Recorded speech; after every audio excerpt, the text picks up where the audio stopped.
ఫిబ్రవరి 15 సంక్రాంతి పండుగ రాబోతుందండి. ఈ పండుగను భోగి, సంక్రాంతి, కనుమ అని 3 రోజులు పాటుగా జరుపుకుంటూ ఉంటాం కదా! సంక్రాంతి పండుగ పేరులోనే ఉందండి కాంతి. ఇన్ నిజంగా ఇది కాంతులు ఒలికే పండుగ. సంబరాల పండుగ. వాకిట్లో రంగురంగుల రంగవల్లికలు, ఆకాశంలో అంతకంటే అందమైనటువంటి గాలిపటాలతో జరుపుకునేటువంటి మహా శోభాయమానమైనటువంటి పండుగ. ఇది ఒక రోజు పండుగ కాదండి. నెల రోజుల పాటు సంబరాలు చేసుకునేటువంటి వైభోగం. జ్యోతిష్య శాస్త్రంలో మేష, వృషభ ఇలా 12 రాశులు ఉన్నాయండి. సూర్యుడు ఒక్కొక్క నెలలో ఒక్కొక్క రాశిలో ప్రవేశిస్తూ ఉంటాడు. సూర్యుడు మేషరాశిలో ప్రవేశిస్తే అది మేష సంక్రమణం. అలానే ఏ రాశిలో సంచరిస్తే ఆ రాశి సంక్రమణంగా వ్యవహరిస్తారండి. సూర్యుడు ధనస్సు రాశిలో ప్రవేశించింది మొదలు మకర రాశిలో ప్రవేశించడం వరకు కూడా సంక్రాంతి పండుగ దినాలు మకర రాశిలో ప్రవేశించిన రోజున మకర సంక్రాంతి. అప్పటి వరకు దక్షిణాయనంలో సంచరిస్తూ ఉన్నటువంటి సూర్యుడు ఉత్తరాయణంలో ప్రవేశించిన పుణ్యదినం కూడా ఇదండి. సంక్రాంతి నెల మహాసందడిగా ఉంటుంది. వణికించే చలిలో కూడా అర్ధరాత్రి వరకు కూడా మెలకువతో ఉండి వాకిట్లో కల్లాపి చల్లి రంగవల్లికలు తీర్చిదిద్దుతూ ఉంటారు. లేదా తెల్లవారుజామునే నిద్ర లేచి ముగ్గులు వేస్తూ ఉంటారు. అవకాశం ఉన్నవారు నదీ స్నానం చేస్తారు. పుణ్య నదుల్లో స్నానాలు చేస్తే అజ్ఞానం అనే చీకటి తొలగిపోయి జ్ఞాన నేత్రం తెలుచుకుంటుంది. నదిలో మునిగి సూర్యునికి ఆజ్యం వదులుతారు. మకర రాశిలో ప్రవేశించినటువంటి సూర్యునికి నమస్కారం చేసుకుంటారు. పితృదేవతలకు తర్పణం వదులుతూ ఉంటారు. ఇళ్ల ముందు సంక్రాంతి ముగ్గుల మధ్య గొబ్బెమ్మలు పెడుతూ పువ్వులు, పసుపు, కుంకుమలు చల్లి వాకిట్లను కళాత్మకంగా రూపొందిస్తూ ఉంటారండి. గుమ్మాలు మామిడి ఆకులు, బంతి పువ్వుల తోరణాలతో అలరారుతూ అందాలు చిందిస్తూ ఉంటాయి. గ్రామాలలో అప్పుడే కోతలన్నీ ముగిసి ధాన్యం ఇంటికి రాగా ఏడాది అంతా చేసినటువంటి శ్రమ మాయమై కొత్త ఉత్సాహంతో వెల్లివిరుస్తూ ఉంటుంది. హరిదాసులు, పులివేషగాళ్ళు, గంగిరెద్దుల సందడి, గాలిపటాల ఆటల గురించి చెప్పనవసరమే లేదండి. చూస్తూనే ఉంటే పండుగ వచ్చేస్తుంది. కొత్త బియ్యంతో పొంగళ్ళు, అరిసెలు, పాల తాలికలు చేసి దేవునికి నివేదన చేస్తూ ఉంటారు. పేద సాధలకు దాన ధర్మాలు చేస్తారు. సాయంత్రం పూట బొమ్మల కొలువు ఏర్పాటు చేస్తూ ఉంటారు. అయితే ఈ పండుగకు అందరూ కూడా ఖచ్చితంగా 10 పనులు చేయాలని చెప్పి శాస్త్రాలు చెప్తున్నాయండి. పెద్ద పండుగకు ఈ 10 పనులు చేయగలిగితే గనక చాలా అద్భుతమైనటువంటి ఫలితాలను చూస్తారని చెప్పి శాస్త్రాలు చెబుతున్నాయండి. మరి ఆ 10 పనులు ఏంటి? ఈ వీడియోలో మనం క్లియర్‌గా తెలుసుకుందామండి. మొట్టమొదటి పని ఏంటంటే భోగి పీడను వదిలించుకోవాలి. అంటే మరి భోగి పీడను ఎలా వదిలించుకోవాలి అంటే మానవుడు ఈరోజు ఉదయం తలస్నానం చేయాలి. చిన్న పిల్లలు అంటే 5 సంవత్సరాల లోపు పిల్లలకు భోగి పళ్ళు పోయడం ద్వారా పీడ వదిలిపోతుంది. ఇంటికి పట్టినటువంటి పీడ వదిలిపోవాలి అంటే భోగి మంటలు కంపల్సరీగా వేయాలండి. అంటే ఇంట్లో పాతవి పనికిరానివి ఉంటాయి కదా! వాటన్నిటినీ కూడా తీసుకువచ్చి భోగి మంటల్లో పడేస్తే ఈ పీడ విరగడైపోతుంది. భోగి మంట అంటే సామాన్యమైనది కాదు. అది అగ్నిహోత్రం చేయడం లాంటిది. పూజను సామాన్యుడు ముందింటికి తీసుకువచ్చేదే భోగిమంట. అందుకే శాస్త్రం తెలిసినటువంటి పెద్దవారు భోగిమంట అంతా చల్లారిన తరువాత ఆ భస్మాన్ని తీసి తమ నుదుటిన బొట్టుగా పెట్టుకుంటారు. పిల్లలకు కూడా పెడుతూ ఉంటారు. ఎందుకు అంటే అది హోమంతో సమానమైనది గనుక. భోగి మంటల్లో ఇంటిలో ఉన్నటువంటి చిన్న పాత వస్తువు అయినా సరే వేయాల్సిందే.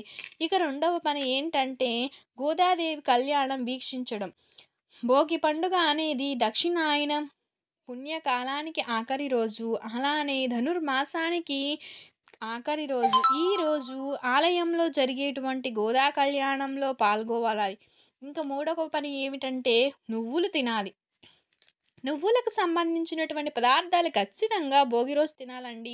తినాలి అని చెప్పి శాస్త్రాల్లో కూడా చెప్తున్నారు కాబట్టి చిమ్నీ ఉండలు చేసుకుని తప్పకుండా తినాల్సి ఉంటుందండి. చిమ్మిని ఉండలను పక్క వారికి కూడా పంచిపెట్టాలి.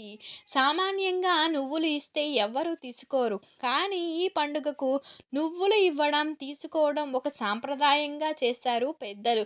నువ్వులు ఇచ్చినా, తీసుకున్నా చాలా శుభప్రదం కాబట్టి చిమ్మిని చేసి తప్పకుండా తినాలండి. చేయాలండి. నాలుగో పని ఏంటంటే ముగ్గులు వేసి గొబ్బెమ్మలు పెట్టడం. ఇది సాధారణంగా అందరూ చేసేటువంటి పని. ముగ్గులు వేసి గొబ్బెమ్మలు పెట్టడంలో తెలుగువారికి మించినటువంటి వారు లేరు కాబట్టి అందరూ కూడా ఈ 3 రోజులు ముగ్గులు వేసి గొబ్బెమ్మలు పెట్టాలి. ముగ్గు మధ్యలో గొబ్బెమ్మ అనేది గోమాతకు ప్రతీక.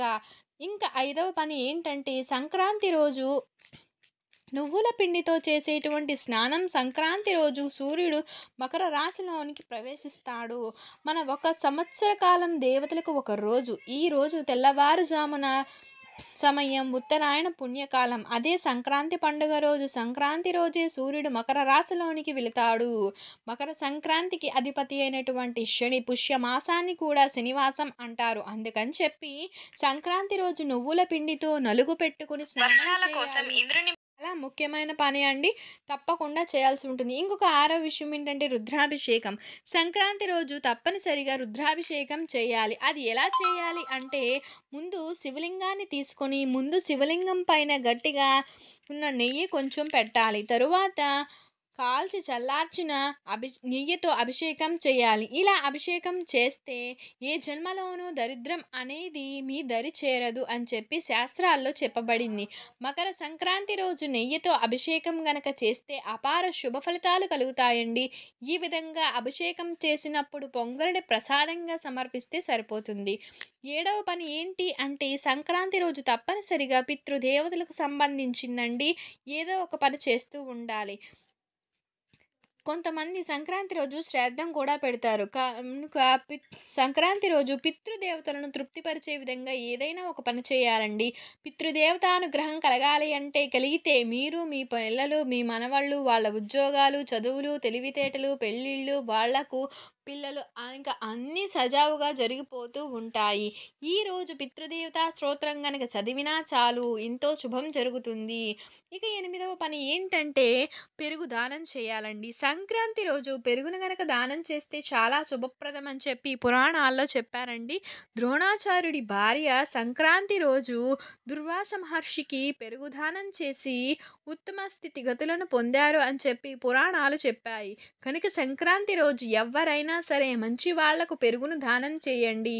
ఎవరైనా మీకు దానం ఇచ్చినా తీసుకోండి. ఏ మాత్రం దోషం అనేది ఉండదు. ఇక తొమ్మిదవ పని ఏంటంటే కనుమ రోజు పశువుల్ని అర్చించాలి అంటే పూజించాలి. కనుమ రోజు గోవులు ఉన్నవారు ప్రేమగా వాటిని ఆరాధించాలి. గోవులు లేకపోతే దోషాలకు గోవులను పూజించి ఆహారం పెట్టాలి. ఇవి ఏమీ కుదరకపోతే గోవు బొమ్మ తెచ్చుకుని ఇంటిలోనే గోపూజ చేసుకోవచ్చండి. ఇక 10వ పని ఏంటంటే కనుమ రోజు తప్పనిసరిగా మినుములు తినాలి. కనుక ఆ రోజు గారెలు, వడలు కానీ సున్నుండలు కానీ చేసుకొని తినాల్సి ఉంటుందండి.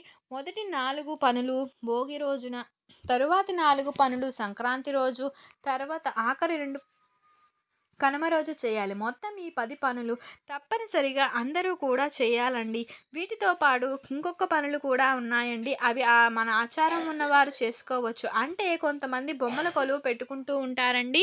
ఇంకొంతమంది వడ్ల కుచ్చులు అని కడుతూ ఉంటారు. ఇది సాంప్రదాయంలో ఉంటే తప్పక చేసుకోవచ్చండి. వడ్ల కుచ్చులు కట్టడం అనేది చాలా శుభప్రదం. అలానే ఈ 3 పండుగ రోజులు మీ ఇంటికి ఏ యాచకుడు వచ్చినా సరే లేదు అని అనకుండా ఏదో ఒకటి ఇచ్చి పంపించాలి.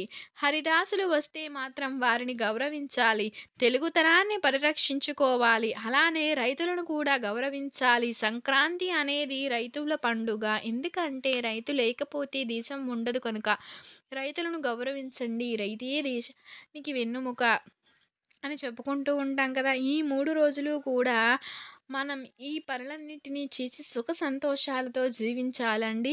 ఈ మకర సంక్రాంతి సందర్భంగా అనేక రకాల దానాలు కూడా చేస్తూ ఉంటారు. కానీ పొరపాటున కూడా కొన్ని వస్తువులను దానం చేస్తే పుణ్యం రాకపోగా పాపం చుట్టుకుంటుంది అని చెప్పి పెద్దలు చెప్తూ ఉంటారండి.